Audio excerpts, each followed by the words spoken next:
நான் சென்னைக்குள்ளார வேலை செய்யும்போது, திமுகவுல முக்கிய பொறுப்புல இருப்பாங்கல்ல, அந்த மாரி உள்ளவங்க வந்துட்டு பிசினஸ்லாம் பண்ணுவாங்க. மெயினா அவங்க ஹோட்டல்லாம் வச்சு நடத்துவாங்க.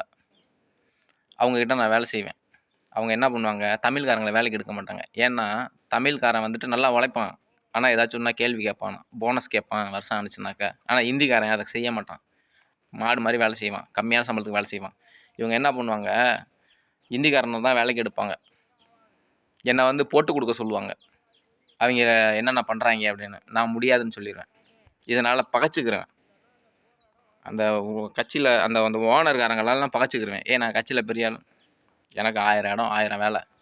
ஒருத்தன பத்தி போட்டு குடுத்து, அவன் அத செய்றான், இத செய்றான் அப்படி நான் வரணும்னு அவசியம் இல்ல. நான் வேலை செஞ்சு நான் பொழச்சுக்கிருவேன். நான் என்னமோ பண்ணிக்கிருவேன். அப்படின்னு சொல்லிட்டு எனக்கு அவங்களுக்கும் பிரச்சனை வரும். இடம் மாறி போயிருவேன். இது மாரிலாம் நடந்துகிட்டு இருக்கும்.